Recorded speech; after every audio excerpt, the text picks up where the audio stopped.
parce que, bien entendu, je sais que ma tâche aujourd'hui est de venir à vos côtés pour vous présenter ce que sera notre projet de loi qui va être applicable dans nos collectivités locales, mais plus que cela.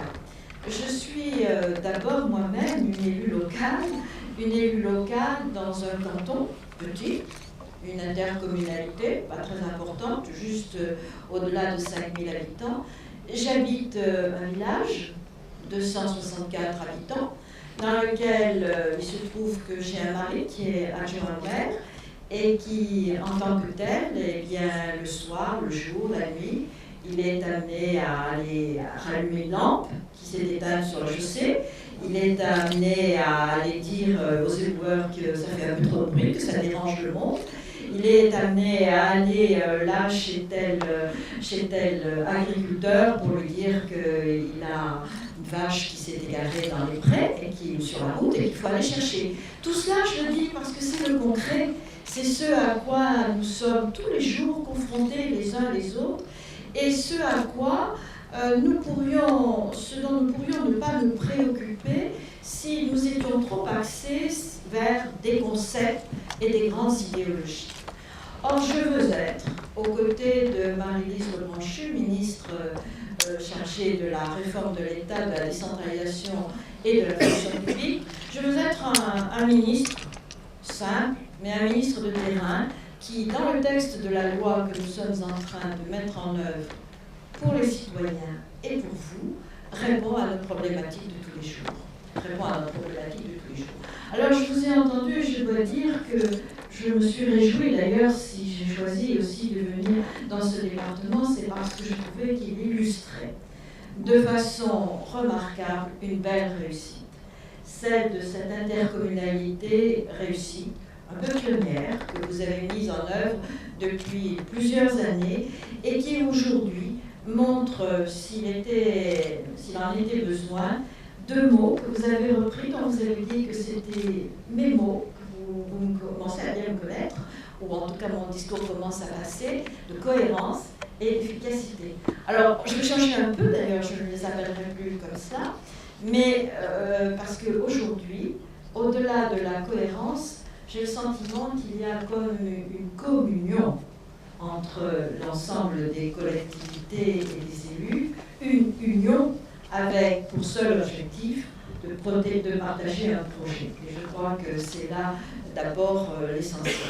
Alors, vous m'attendez sur la présentation du projet de loi qui est le nôtre, et je vais essayer de le dire dans des termes aussi simples que possible, avec chevillé au corps la conviction que ce que nous sommes en train de faire est simplement de vouloir rationaliser, mettre du bon sens, ordonner ce qui, depuis trop longtemps, connaît du désordre, un désordre qui, aujourd'hui, fait que le citoyen, celui qui nous concerne, celui pour qui nous travaillons, le citoyen ne se reconnaît pas et ne sait plus où il en est. Nous sommes dans un projet de loi dont on a dit acte 3 de la décentralisation. Je le disais à nos amis tout à l'heure, ce n'est pas un acte 3.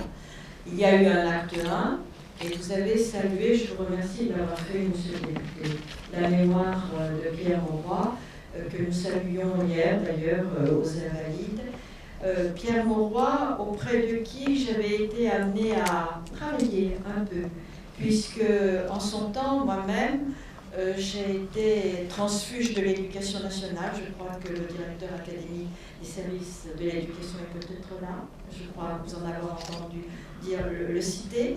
Transfuge de l'éducation, je l'ai été en 82 parce que je voulais vivre la décentralisation.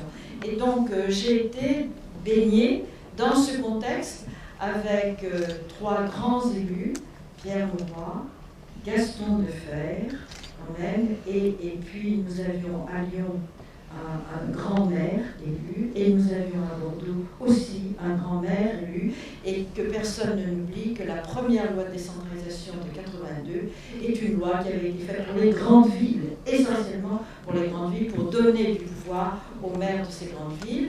Et puis après, cette décentralisation a vécu ce que l'on sait, et elle est arrivée peut-être à cette complexité qui fait qu'aujourd'hui, nous sommes amenés à nous interroger sur le sens de la décentralisation, de ce qu'elle doit être. Eh bien, la réponse que le gouvernement donne, j'allais dire, elle commence par nous chahuter un peu parce que ce n'est pas une loi de décentralisation en tant que telle. C'est une loi qui veut réordonner, remettre de l'ordre, comme je le disais, entre les services de l'État et les services des collectivités locales. Et ce n'est pas neutre si la décentralisation est au cœur d'un ministère qui s'appelle Réforme de l'État et fonction publique, parce que tout est dans tout, et il n'est pas imaginable une seconde que l'État ne travaille pas en complémentarité pleine et entière avec les collectivités locales, et que les collectivités locales ne soient pas là aussi pour venir dans un grand mouvement de solidarité, travailler aux côtés de l'État au seul bénéfice du citoyen. Le mot qui est le nôtre, au cœur de notre démarche, et que j'ai entendu ici, et je dois dire que cela me fait chaud au cœur, c'est le mot citoyen, c'est le mot humain. Les collectivités locales n'ont de sens que parce qu'elles travaillent pour le citoyen et au bénéfice du citoyen. Alors, nous avons essayé de le faire en essayant de trouver un nouvel équilibre. Nouvel équilibre entre les pouvoirs de l'État, des collectivités locales, nouvel équilibre aussi au niveau du territoire. C'est le sens du projet de loi initial que nous avions déposé, travaillé au Conseil d'État et présenté au Conseil des ministres le 10 mai dernier, qui était ce texte global dans lequel il y avait, j'allais dire, essentiellement 4 parties. Une première partie qui évoquait le principe de gouvernance entre toutes ces collectivités locales, une deuxième partie qui concernait les régions, une troisième les départements et une dernière l'intercommunalité. C'était un schéma très traditionnel. Pour des raisons de simplification, parce que le texte était quelque peu long, on a dit lourd, confus, et parce que nous y avions entré au-delà de ce que les collectivités locales ont à faire ou auront à faire, aussi ce qui relevait des compétences de l'État. Et donc le texte était très complet. Donc on nous a demandé de le transformer en 3 volets. 3 volets qui sont aujourd'hui présentés. Le premier l'a été la semaine dernière, adopté au Sénat. Le deuxième va intervenir à l'automne et le troisième après les élections. Mais globalement, ce que je vais essayer de vous démontrer, c'est la cohérence globale de ce texte.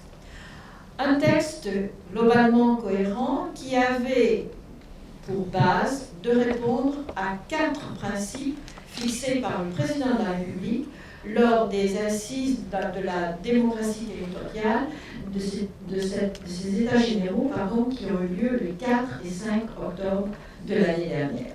Au cours de ces États généraux, le président de la République avait clairement affirmé une méthode. Sa méthode, le dialogue. On reprend le dialogue avec les élus locaux, dialogue qui avait été quelque peu malmené, un peu rompu, et sur lequel nous voulions entrer dans une nouvelle démarche de confiance, pour reprendre les mots qui sont les mots. Première méthode, le dialogue. La deuxième, c'était assurément, c'est l'attente du citoyen. Clarifier, faire en sorte que chacun comprenne un peu ce qui se passe, et clarifiant, nous simplifions en même temps. Simplifier le fonctionnement entre l'État et les collectivités locales. Chacun souvent se plaint du poids de l'administration, et donc l'objectif était de simplifier. Et puis, au-delà de ce dialogue, de cette simplification, de cette clarification, le président de la République disait « Nous sommes dans une période où il nous faut tous faire un effort en matière budgétaire, et donc il nous faut savoir maîtriser les dépenses. » Les principes de la méthode sont simples, sur la base d'un triple principe. Et un triple principe, là aussi je suis contente de l'avoir entendu dire tout à l'heure, parce que ce sont effectivement des principes et les mots du président de la République lui-même. La France est une et indivisible. Unité de la République. C'est un principe fondamental, républicain, sur lequel il n'est pas question de revenir et personne n'entend y revenir. Mais en même temps, Cette unité n'est pas l'unicité, elle n'est pas la monotonie, elle est, et vous l'avez dit, la diversité. Diversité de nos territoires, il n'est pas question non plus que nous considérions de la même façon le territoire tel qu'il vit à Marseille, tel qu'il vit ici à Louviers, tel qu'il peut vivre dans mon Aveyron, dans mon village de 260 habitants. Diversité du territoire. Et puis le troisième principe, je l'ai entendu aussi cet après-midi. Décidément, vous aviez anticipé complètement les propos. Le troisième principe, c'est de dire qu'il y a des gens qui savent faire très bien, là où ils sont, comme il faut. Eh bien, laissons-les faire, laissons-les agir, c'est le principe de subsidiarité. Une méthode, des principes, et puis un contexte.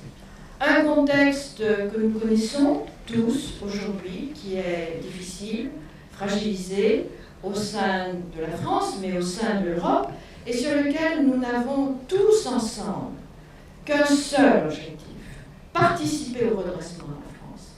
Participer au redressement de la France en anticipant le plus possible et en allant vers un avenir qui serait un avenir radieux. Alors, par quoi? Eh bien, il faut relancer l'économie, il faut absolument travailler sur l'emploi, et il faut que notre jeunesse puisse y trouver, elle, un avenir harmonieux. Voilà, j'allais dire, au-delà de cette méthode, de ces principes, de ces objectifs, eh bien, il ne nous restait plus qu'à écrire le texte. Et l'écrire en veillant à cet équilibre entre les pouvoirs de l'État et les pouvoirs des collectivités territoriales. Le pouvoir de l'État, monsieur le préfet, c'était revenir au pouvoir régalien, à l'autorité de l'État, à une autorité de l'État. Et là aussi, je salue les mots qui ont été dits tout à l'heure pour dire que l'État doit être présent. L'État, il est garant du droit, il est garant de l'équité, il est garant de la justice et il est garant du respect de la loi. Et vous l'avez montré, et ça a été dit tout à l'heure, puisqu'on a dit avec quelle force et détermination vous aviez mis en œuvre l'intercommunalité en accélérant le mouvement. Alors l'État sera là, il sera dans ses missions régaliennes, en complémentarité avec les collectivités locales. Les collectivités locales, la règle du jeu, c'était de savoir comment elles allaient le mieux possible répondre aux attentes du citoyen. Est-ce que, et la réponse elle a été donnée aussi il y a quelques minutes, est-ce que les collectivités locales doivent avoir des champs et des périmètres complètement clos, chacune, sans superposition, qui serait peut-être gage d'économie? C'est un peu difficile à admettre. On le disait tout à l'heure, prenez l'économie, l'implantation d'une entreprise, la stratégie industrielle. Est-ce que, par hasard, on pourrait interdire à une intercommunalité de se préoccuper de l'installation du boulanger, de la toute petite entreprise?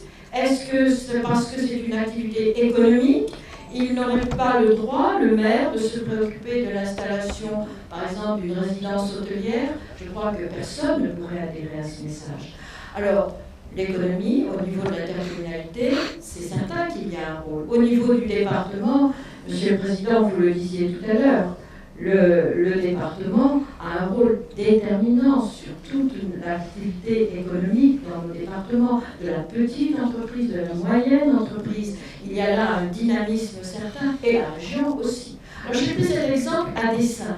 À dessein parce que parfois nous entendons quelques-unes de nos grandes associations dire l'économique c'est la région. Oui, c'est la région, sur tout ce qui concerne la stratégie. Mais il n'est pas du tout impensable, bien au contraire, que le département, voire l'intercommunalité, ait aussi le droit de s'en préoccuper. Alors, sur cette base de réflexion-là, nous avons réintroduit la clause de compétence générale qui devait être supprimée, c'était prévu, dans la loi du 16 octobre 2010, qui devait être supprimée à compter de janvier 2015. Nous la réinstallons parce que ça correspond à la réalité du terrain, aux besoins de nos collectivités locales. Sauf que, je le disais tout à l'heure, le désordre, il n'en était plus question. Nous voulons simplifier, nous voulons clarifier, nous voulons maîtriser les dépenses, et il n'y avait pas d'autre façon de faire que de mettre en place un dispositif de dialogue, d'écoute, des élus entre eux, ce que vous faites d'ailleurs d'ores et déjà, de mettre en place ce lieu de dialogue, une conférence, c'est le mot, conférence régionale de l'action publique, une conférence régionale de l'action publique qui, au niveau régional, va recueillir l'avis, les besoins, les attentes des élus locaux à tous les niveaux, le régional, le départemental, l'intercommunal, l'agglomération, la grande communauté de communes, la commune, et qui là va pouvoir ensemble délibérer du meilleur endroit où doivent être mises en œuvre les compétences, comment elles doivent l'être, dans quelles conditions et sous quelle forme. La forme que vont prendre ces dialogues, eh bien, ça va se traduire dans des conventions. Alors, on nous a beaucoup critiqué, on a beaucoup parlé de multitudes de schémas qui viendraient enfermer les conditions de fonctionnement. En fait, laissons le mot, regardons plutôt ce qu'il contient. Ces schémas contiennent des conventions et c'est la somme de ces conventions qui seront le mode de fonctionnement qui sera arrêté au niveau régional et qui dira comment va fonctionner une région par rapport à son département, par rapport à l'ensemble des collectivités et qui devrait être finalisé dans un document que nous avions nommé le pacte de gouvernance territoriale et qui, dans l'examen du Sénat, c'est vrai, a été supprimé. Mais je le dis un peu brutalement, je le disais devant des journalistes, ils me disaient « on vous a abîmé votre texte, on a supprimé le pacte de gouvernance ». Je dis « on a supprimé le ruban d'emballage, on a gardé le cœur. Le cœur, ce sont les conventions. Le cœur, c'est le dialogue. Le cœur, c'est la façon dont nous allons ensemble, tous ensemble, de la petite commune jusqu'à la région, travailler pour définir nos modalités de fonctionnement. Voilà, je crois que ça, c'était la chose la plus importante. C'est la première partie du texte que nous avons évoqué et qui a été examiné au Sénat et qui va venir à l'Assemblée nationale à partir du 15 juillet prochain. La deuxième partie de ce premier volet que nous avons examiné concerne les métropoles. Alors vous allez me dire, et on nous l'a dit, et on a été très critiqué, mais pourquoi les métropoles? Les métropoles, c'est quand même le fait urbain, certes il existe, mais les métropoles ne sont pas la France. Absolument, les métropoles ne sont pas la France. Mais les métropoles sont aujourd'hui ce phénomène urbain qui avait besoin d'être reconnu pour mieux répondre aux contraintes et aux priorités du gouvernement. Je vous l'ai dit, 3 priorités: le redressement de la France, l'emploi, la jeunesse. Il nous faut y participer. Et personne ne peut nier que des grands groupes, des grands ensembles métropolitains, comme Paris, Lyon, Marseille, mais aussi comme Rouen peut-être demain, comme Nantes peut-être aussi, comme Toulouse, que je connais bien, comme Bordeaux, comme Grenoble, sont aussi de ces entités, de ces unités territoriales qui sont là porteuses d'un vrai pouvoir, d'un vrai dynamisme et d'un élan économique dont on a besoin sur le territoire et dont on a besoin sur le terrain. Alors oui, voilà pourquoi dans la deuxième partie de ce premier volet sur la décentralisation sont introduites les métropoles. D'aucuns ont regretté, je l'ai entendu aussi tout à l'heure, que nos métropoles ne soient pas toutes sur le même modèle. La réponse, elle est dans la façon même que vous avez eu de présenter la nécessité d'avoir un territoire mais divers. Et divers, ça veut dire que ce qui est vrai à Lyon, par exemple, peut ne pas l'être du tout à Marseille, c'est ce qui va être le cas, peut être différent de ce qui sera à Paris, c'est ce qui sera le cas, et ce qui sera différent du fonctionnement de Rouen demain. Nous sommes dans des modèles qui sont adaptés au territoire et qui sont adaptés au dialogue que les élus locaux ont déjà bien voulu nourrir avec les citoyens dans le territoire où ils ont été. Je prends l'exemple de Lyon en particulier. Lyon, c'est, semble-t-il, un modèle exemplaire. Je réponds, ni modèle, ni exemplaire. Lyon est exemplaire seulement en cela que depuis des années, On a eu dialogue entre des élus qui ont cherché à se comprendre et à apporter la meilleure solution. Modèle, certainement pas, parce que ce qui est fait à Lyon ne peut pas se reprendre à l'identique dans une autre région. Et on l'a bien vu notamment avec l'échec, et on en a parlé aussi, de ce qui aurait pu être la fusion en Alsace, entre la région Alsace et les deux départements, dont les élus locaux avaient essayé de vanter les mérites, mais dont la population n'a pas voulu. Elle ne l'a pas voulu parce que, notamment, ça ne répondait pas aux besoins de proximité. Un besoin de proximité qui est notre demande à tous, immédiat. Ce besoin de proximité, vous allez le trouver dans le deuxième texte et dans notre troisième texte essentiellement. Alors, derrière le mot de proximité, je voudrais donner une triple définition. La proximité, telle que vous l'entendez le plus souvent, c'est celle que nous avons là cet après-midi, parce que nous sommes tout près les uns des autres. Oui, mais celle-là, elle n'a pas grand intérêt. Excusez-moi, elle n'aurait pas grand intérêt. Pourquoi? Parce que moi, avec ma carte vitale ou avec ma carte bancaire, je suis en totale proximité avec ma banque, même si ma banque à moi, qui habite l'Aveyron, est à Amiens, en Picardie aujourd'hui. Cette proximité-là, elle est facile géographiquement. Ce n'est pas de la proximité, c'est de l'accessibilité. À l'inverse, la proximité essentielle, celle qui est la nôtre cet après-midi, eh bien, c'est cette proximité de l'œil, du regard. C'est parce que je vois madame qui me regardez, c'est parce que je vois l'attention de telle autre personne ici dans l'assistance que je peux vous parler, vous regarder, je sais à qui je m'adresse. Et cette proximité-là, je vous assure qu'elle vaut la peine, parce qu'elle est différente de celle que vous avez quand vous prenez votre téléphone et que vous appelez tel service de la poste, je ne veux pas dire la poste de notre téléphone, et qui vous dit appuyez sur la touche 1, appuyez sur la touche 2, appuyez sur la touche 3. J'en faisais l'expérience encore ce matin dans une préfecture où, pardonnez-moi, monsieur le préfet, mais pendant 3 minutes, j'ai entendu débiter. Touche 1, vous aurez le service des cartes de prise, vous allez avoir le service du permis de conduire, vous allez avoir. Touche 2, vous allez avoir le service, etc. C'est insupportable, enfin, à mes yeux, c'est insupportable. Moi, ce qui m'importe, c'est de pouvoir m'adresser à chacun d'entre vous, parler à chacun d'entre vous, regarder le regard de chacun d'entre vous. Deuxième définition de la proximité. Mais la troisième définition, celle qui pour nous est la plus importante et lue, c'est la définition de l'efficience. Ça veut dire que lorsque vous allez vers un service, si on ne vous apporte pas la réponse que vous attendez, ça ne sert à rien.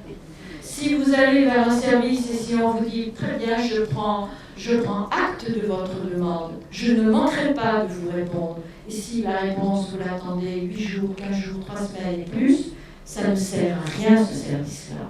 Alors un vrai service de proximité que nous devons mettre en œuvre, la véritable accessibilité, elle passe par la proximité géographique, mais la proximité affective et la proximité d'efficience.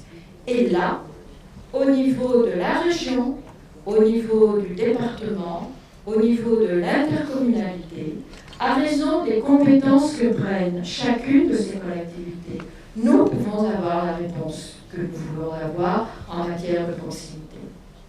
Le texte numéro 2 que nous allons donc porter au Parlement à partir de l'automne, le texte 2 commence par évoquer les pouvoirs des régions.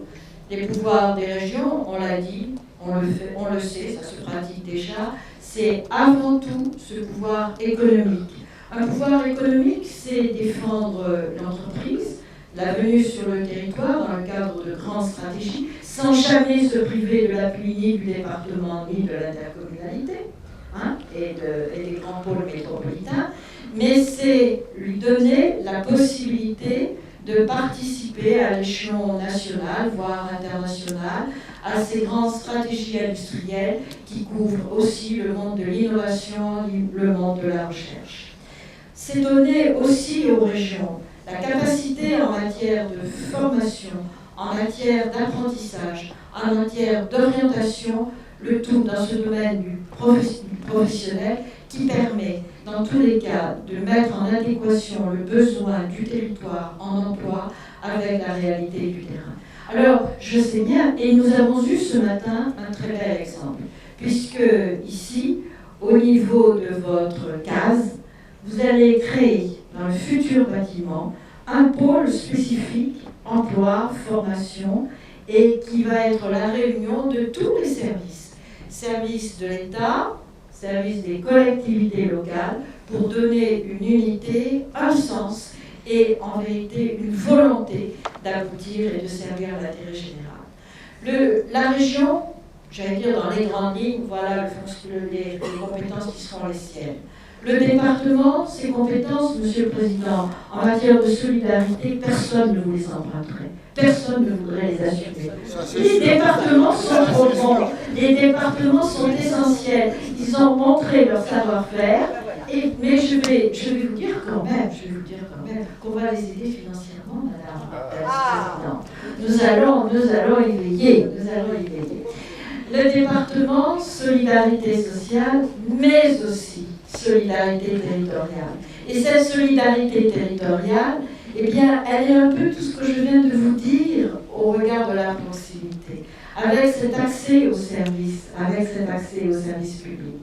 Et d'ailleurs, comme on nous avait fait le reproche d'oublier complètement, en mettant l'accent sur les métropoles, le reste du tissu, eh bien, nous avons déporté de notre texte 2 ou texte 3, la notion de territoire d'équilibre, de territoire de développement, nous avons baptisé rural dans l'amendement qui a été accepté, qui va correspondre, c'est l'affirmation qu'à côté du monde urbain, il y a autre chose qui existe. Et cette autre chose, cette mixité entre le territoire urbain et le territoire rural, qui sont ces vrais lieux de vie. J'étais la semaine dernière auprès du congrès des villes moyennes, qui est assez analogue à ce que nous vivons ici, et qui me rappelait, qui me précisait que les villes moyennes, c'est 60% de l'activité dynamique du territoire, c'est 60% de nos entreprises petites et moyennes. Et oui, la vitalité du territoire, elle est là aussi, et donc on ne l'oublie pas, et elle va passer par l'amélioration de cette solidarité territoriale et de cet accès aux services publics de façon générale. Le troisième volet qui risque d'être déporté un peu plus tard dans le calendrier, après les élections municipales, il est, j'allais dire, l'amélioration encore un pas de plus vers l'intégration de l'intercommunalité qui a maintenant 11 ans, 12 ans déjà, et dont vous avez dit ce qu'elle devait être, une intercommunalité de projet, et non pas une intercommunalité qui ne serait que financière, une intercommunalité de projet, de communion entre les uns et les autres, de façon encore une fois à apporter le meilleur service aux uns et aux autres sur l'ensemble du territoire. Moi j'y crois à ce projet. Je crois à ce projet entier, global, encore une fois qui a pour objectif de servir l'intérêt du citoyen. Il va le servir, alors... je sais qu'une de nos questions, une des questions, Monsieur le Président du Conseil général, vous l'avez dit, c'est le problème du financement.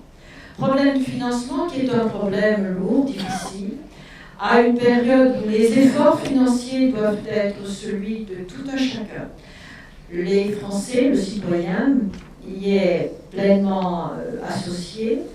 L'État le fait, et il le fait déjà avec...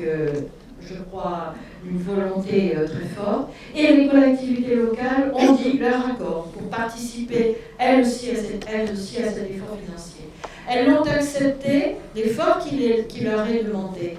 Évidemment, quand je donne la masse, le montant, 1,5 milliard en 2014, que j'y ajoute encore le même montant renouvelé en 2015, encore 1,5 milliard. Pour les mathématiciens, ça ne fait pas 3 millions, ça en fait 4,5. Puisqu'on se rajoute. Il faut le dire, il faut être honnête. C'est pas 3 millions, 3 milliards, c'est 4 milliards 500 millions. Eh bien, 4 milliards 500 millions, vous me direz, c'est énorme comme effort. Oui, c'est la vérité. Mais rapporté aux dépenses annuelles de nos collectivités locales pour un an, 1,5 milliard, c'est 1,25% d'effort. 1,25% d'effort. Cet effort de 1,25% sur nos dotations, je ne dis pas qu'il soit facile, mais je ne dis pas non plus qu'il est insurmontable. Il est possible et les collectivités l'ont accepté, le principe a été accepté. Alors nous allons essayer d'inscrire dans un document, dans un pacte de responsabilité. Nous allons essayer d'inscrire dans ce pacte de responsabilité qui va être conclu à la fin du juin avec le Premier ministre les règles du jeu en matière d'aide au département d'abord, pour le soutenir face à la montée en charge des 3 allocations de solidarité individuelle, APA, PCH et RSA. Et nous sommes en train, à la suite d'une étude et d'un travail, de regarder les conditions dans lesquelles vont pouvoir être accordées au département des ressources stables, pérennes et suffisantes. Stables, pérennes et suffisantes, Monsieur le Président. Nous y travaillons. Ça, c'est pour les 3 allocations. La deuxième partie du travail concerne effectivement les problématiques de dotation. Dotation de l'État, dont il nous faut voir dans quelles conditions, à raison de cette réduction de 1,5 milliard, nous allons affecter la réduction sur l'ensemble des collectivités locales. Ce travail, nous faisons dans le cadre du comité des finances locales. Et nous allons, dans le cadre de ce comité des finances locales, encore et toujours, travailler sur la péréquation. La péréquation qui est cette façon de fait d'enlever à ceux qui ont plus que les autres pour donner à ceux qui ont moins, dans un effort de solidarité, bien entendu, bien consenti et accepté. Bien entendu, bien consenti et accepté. Nous y travaillons et nous y travaillons avec les élus. Ça ne va donc pas être une décision arbitraire, c'est une décision qui va être partagée en sachant les uns et les autres que nous n'avons pas d'autre solution que d'y parvenir. Et puis je voudrais enfin insister sur le fait que le gouvernement s'est battu et continue de se battre au quotidien pour que les collectivités locales, dont nous savons qu'elles sont plus de 70% de l'investissement public, faire en sorte qu'elles puissent bénéficier et continuer de bénéficier des ressources indispensables pour leur permettre de continuer d'investir.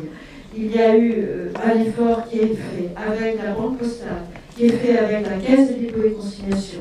Nous avons aussi, au niveau de la Banque publique d'investissement, mis en œuvre et mis en place les outils qui permettent aux entreprises d'être soutenues dans leur démarche, notamment en matière de recherche et d'investissement, sur les domaines les plus fragilisés. Et dans tout cela, je veux dire que toute la politique qui est mise en œuvre, et je saluais tout à l'heure justement les efforts qui ont été faits dans votre département, ça consiste à apporter un appui en matière d'emploi. Je sais toute la part que les collectivités locales prennent, vous l'avez dit, on a parlé des emplois d'avenir, on a parlé des contrats de génération. Je veux vous dire vraiment, aujourd'hui, à la place qui est la mienne, la foi que j'ai, véritablement chevillée au corps, pour essayer de porter à son terme, dans les meilleures conditions possibles, un texte de loi qui protège notre citoyen, et qui soit pour l'élu local un vrai moyen d'agir en liberté, en responsabilité, et nous tous avec un seul objectif, participer